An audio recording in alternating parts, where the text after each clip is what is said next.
কবে শেষ হবে এই উপশহরবাসীর দুর্ভোগ? আপনারা জানেন চলমান বন্যা পরিস্থিতিতে সবচেয়ে বেশি ক্ষতিগ্রস্ত এই উপশহরের মানুষ। উপশহরের মানুষজন এখন চরম দুর্বিষহ জীবনযাপন করছেন।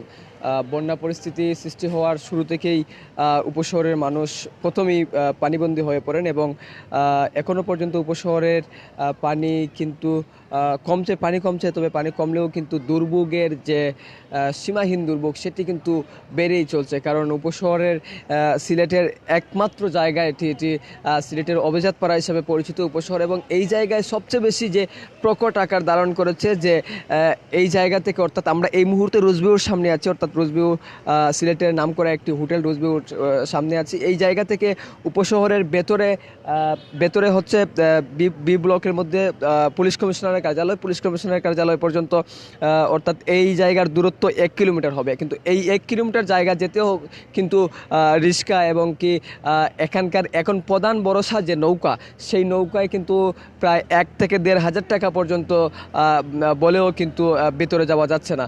এটি কিন্তু প্রথম দুর্ভোগ। দ্বিতীয় দুর্ভোগ হচ্ছে এখন বিশুদ্ধ পানির যে তীব্র সংকট তৈরি হয়েছে সেটি কিন্তু আরও প্রকট আকার ধারণ করছে, এবং অনেকেই তো উপশহরের ভেতরের যে কলোনিগুলো রয়েছে সেই কলোনি তো পুরোটাই ডুবে গেছে, এবং আশ্রয়কেন্দ্র যেগুলো রয়েছে আশ্রয়কেন্দ্রতে তীব্র খাদ্য সংকটও দেখা দিয়েছে। আপনারা দেখছেন একজনের ব্যানে করে একজন নারী যাচ্ছেন, তিনি আসলে এটি দেখেই বোঝা যায় যে কতটুকু দুর্ভোগ পোহাতে হচ্ছে উপশহরবাসী। আসলে এই দুর্ভোগ কবে শেষ হবে? তবে আবহাওয়া দপ্তর যেমনটি বলছে যে টানা বৃষ্টিপাত অব্যাহত থাকার কারণে কিন্তু এই চলমান বন্যা পরিস্থিতি। তবে গতকাল থেকে কিন্তু বৃষ্টি অনেকটাই কম, এবং আজকে সকাল থেকে কিন্তু এখনো পর্যন্ত বৃষ্টিপাত শুরু হয়নি। বৃষ্টিপাত যেহেতু শুরু হয়নি, সেই ক্ষেত্রে কিন্তু আজকে পানি অনেকটাই নেমে যাচ্ছে। পানি নেমে গেলেও কিন্তু ভেতরের যে ভেতরের দৃশ্যটা অনেকটাই কিন্তু করুণ। আমরা ভেতরে যাওয়ার চেষ্টা করেছিলাম, কিন্তু পানির তীব্র স্রোত এবং সেখানকার যাওয়ার মতো এই মুহূর্তে আমাদের সেই পর্যাপ্ত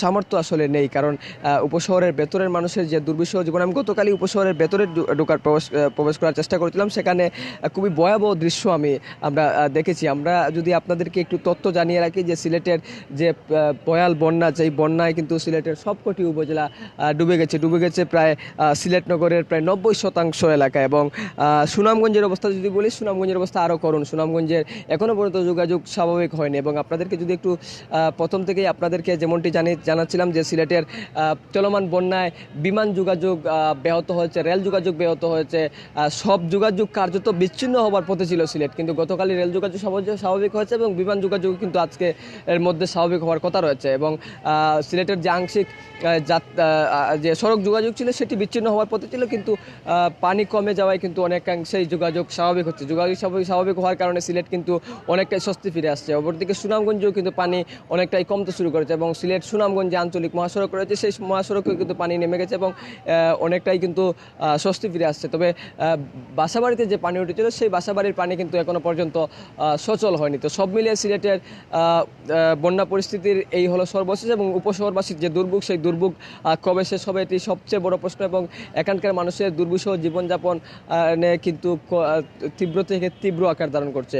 এতক্ষণ আমরা আপনাদেরকে বন্যা পরিস্থিতির সর্বশেষ আপডেট জানাচ্ছিলাম। নিশ্চয়ই আমরা পরবর্তী আপডেট নিয়ে আপনাদের সম্মুখে হাজির হব। ততক্ষণে আপনারা ভালো থাকুন, সুস্থ থাকুন, নিরাপদে থাকুন। সর্বশেষ সংবাদ পেতে বাংলাভিউর সঙ্গেই থাকুন।